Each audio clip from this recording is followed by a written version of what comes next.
has been a full 2 years since FromSoft released their best game ever, arguably the only masterpiece of this decade, depending on how you count the release windows. When we finally got our 2 fingers on the mythical Elden Ring, fantasy became reality, and all of the graceful experimentation with investigative world design, narrative building, and big bad boss battles reached the logical endpoint for this series, and perhaps video games altogether. In a supermassive open world that takes freedom of exploration and personalization to the height of discovery. There were skeptics before, and some still remain. But for the majority of fans, old and new, Elden Ring was everything it was foretold to be, and more. The only question was, what would come next? Will FromSoft go back to the drawing board for something even crazier and more ambitious than the journey of the Tarnished playing as lords? Or will they fall back into milking their IP for everything it's worth? Like most Souls lore, it depends on how you look at it. Shadows of the Erdtree is not quite an Elden Ring Part 2, nor was it necessary to make an already brilliant game any more sublime. It's an additional chunk of content that calls us back from the boring to seek grace, compelling us to drop everything to revisit the lands between and venture the Shadow Realm, where the journey is worth more than what the destinations often provide. It's a sign of a great video game when you can completely forget that real life exists for a whole week, instead calling Elden Ring home, subsisting on nothing but blood of the gods and their runes. Uh-oh. What? Huh? What the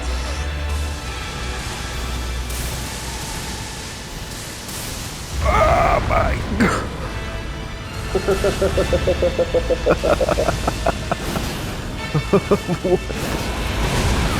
What? There's not a whole lot to brag about the base game of Elden Ring that hasn't been said before, so in this video I want to address some criticisms of the DLC, and also debunk some of the cope from Elden Ring skeptics that wish to prop up older games in the series by leveling unfair complaints against the Great Ring. I will touch on the pressing issue of difficulty, and some older gripes about repeat boss designs and ambiguous quest design, which are complaints that I feel are disingenuous, and do not hold weight when you consider the broad scope of Elden's ambition, which above all facilitates adventure and experimentation, which are aspects of design that Elden Ring does objectively better than the other FromSoft games, and by a long shot. For me, it is clear that Elden Ring is the best FromSoft game, and it's not even particularly close. And the reason for this lies in simple grammar and genre designations. The first myth that needs to be shattered is this idea that the Souls games are their own genre to begin with. Although FromSoft's games have been distinguished for their elaborate presentations and the emphasis on strict play, they are not a genre all to their own. There is no such thing as a Souls game, at least not on a technical level. They are simply action RPGs. Here's a description of that game from the very official site itself. Now, for argument's sake, you could suggest that even still, the Souls games are a distinct subgenre the same way that I've argued for a few years now that the Persona series is really its own thing, separating itself from the traditional JRPG, despite sharing many elements with your run-of-the-mill games, just doing almost everything with higher production values, and a unique philosophy behind the design.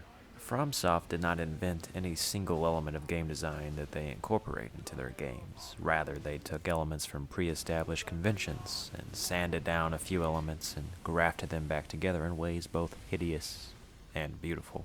It's perhaps a feather in Miyazaki's cap that so many games today take influence from the ways they do it at From. But this is a bad thing too, because so many games have become derivative, boxing themselves into a corner just to do this imitation poorly. Mostly because the Souls games themselves have been done somewhat poorly, at least until now. As an action RPG, Elden Ring is the first game by FromSoft that is sufficiently action and coherently an RPG. That is not to say that the mythical Bloodborne is not breathtaking or that Sekiro isn't sharp. But they were only stepping stones to this point, when all the lessons of world building and combat design would lead us here, to a point where people ask, is Elden Ring too hard? The straight answer is no, because as we learned in 2004, there is no such thing as too hard, but there might be such a thing as bullshit. I'm looking at you, Gaius. They need to fix the move where you can't dodge on a horse. With the sheer variety of builds that Elden Ring provides you, optimization becomes a difficult thing to consider from every angle. So the developers try to throw everything at the player to see what pierces through them, expecting the player to use everything in their powers to break the game back. Gone are the curated playstyles of Bloodborne or Sekiro, where the developers force your hand to essentially play only one way. At certain points, all of these games can be considered hard, but the real question is not how hard is a game, but does a game have a good design? Now you might be thinking, what the hell is this guy talking about, saying that the Souls games have been done poorly? How dare I attempt to demystify them? I do this to prove a point about how Elden Ring is the true culmination of this series.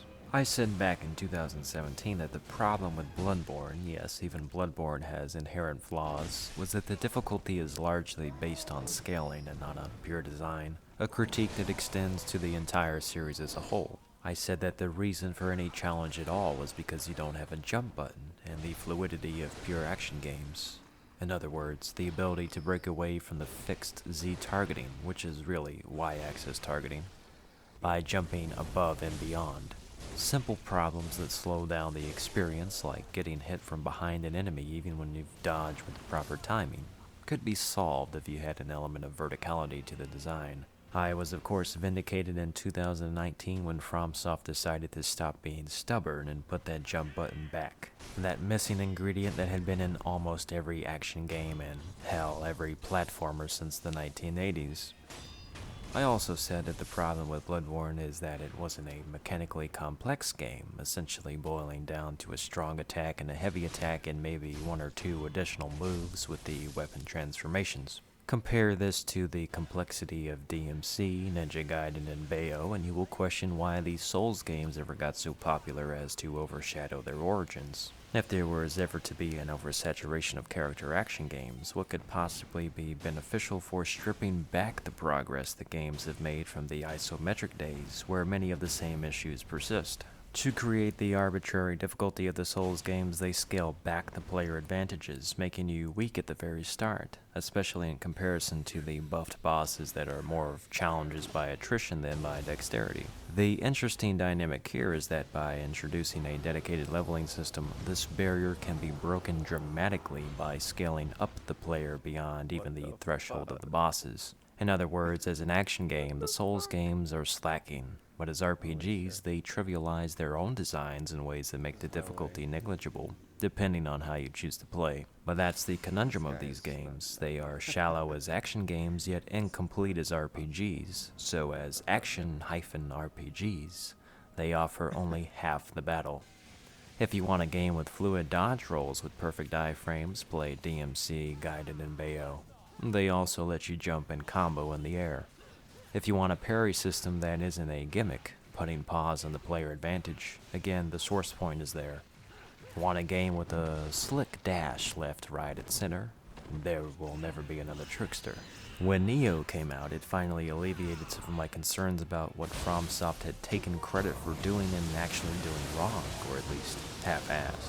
As an action game, the depth approaches the skill ceiling of a Gaiden, and as an RPG, its inventive use of all the elements of scaling with loot and min-maxing stats led to a system that truly feels distinct based on player choice. Want to play barehanded? It's an actual build and not just a gimmick, like fighting the werewolf fisted in Bloodborne. Want crazy skill trees for every weapon? Souls could never. Until Elden Ring. In Elden Ring, you can count the weapons, shields, spells, and ideas that come from them, into the hundreds. While not as complex as making a build in Neo, which could take days to perfect and overwhelm most players, Elden at least offers you enough badass and absurd playstyles that make playing feel fresh, by encouraging variety and rewarding the exploration.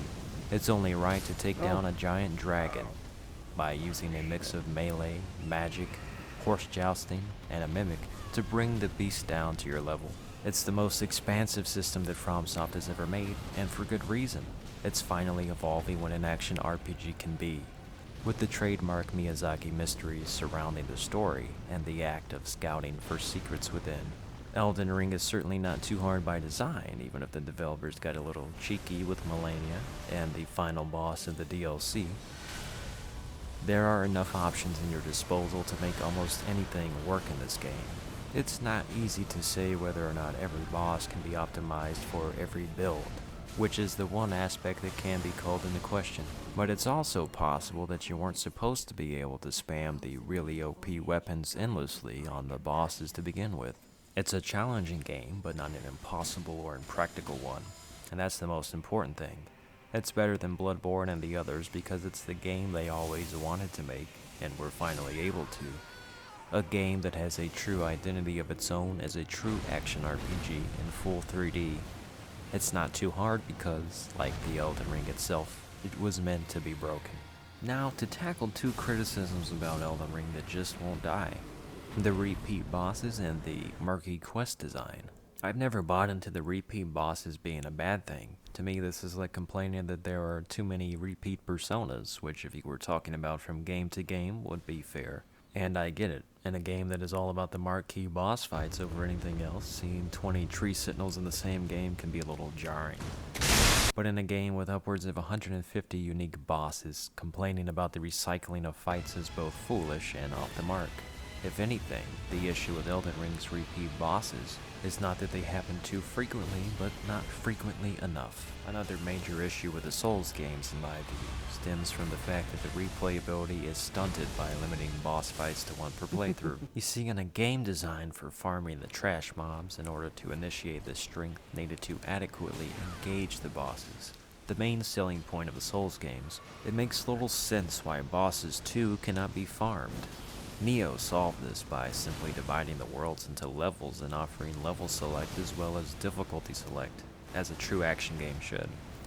The hallmark of playing a video game is actually the replayability, and though I beat Bloodborne 9 times and Elden Ring 7, the one things these games are missing is replayable fights, the way that Sekiro provided through its DLC content.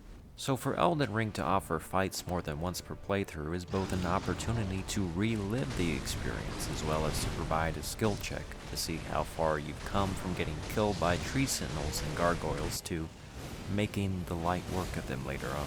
Sure, I do think it's an anticlimactic thing to see Estelle in a random dungeon as opposed to the one boss fight at the end of an amazing quest line. That criticism is fair, as that recycling is questionable from a thematic standpoint.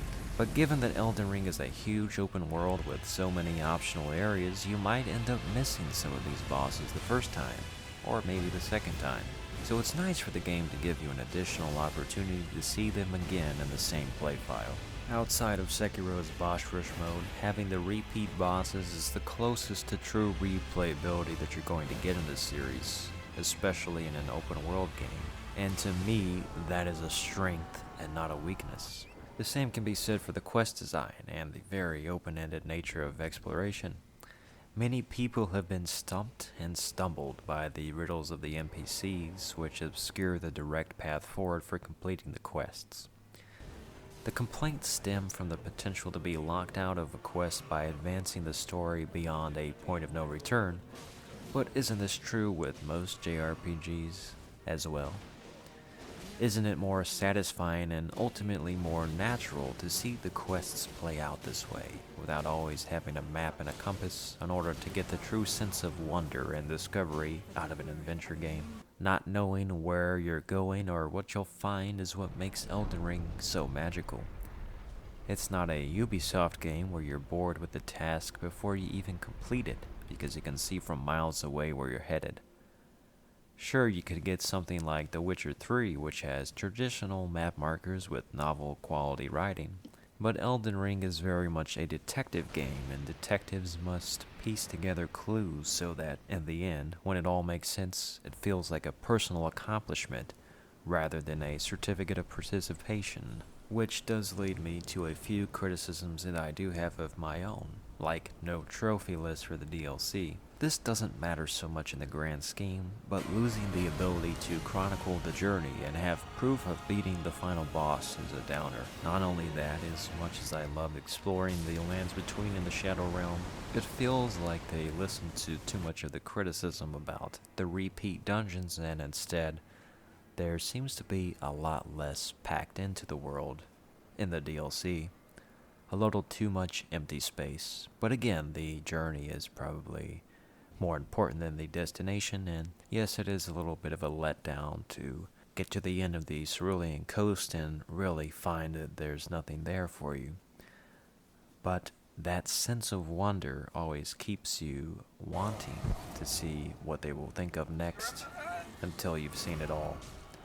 And then you might want to go back and start a new character and try a new build. If there is any criticism of repeat bosses, there could be called into question the usage of the final boss in the DLC, who's a little bit all too familiar, and really was it worth seeing him again. From a thematic standpoint, it kind of makes sense, but it's not exactly the most exciting boss fight. That would probably be Bale the Dragon or Mesmer.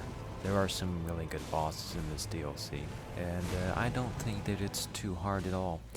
The thing about the lore that does kind of bother me a bit is how I think the mythos of the base game was so perfectly put together that for them to kind of retcon a lot of decisions by adding new characters and not exploring some of the very interesting characters that we were told about but not really shown in detail.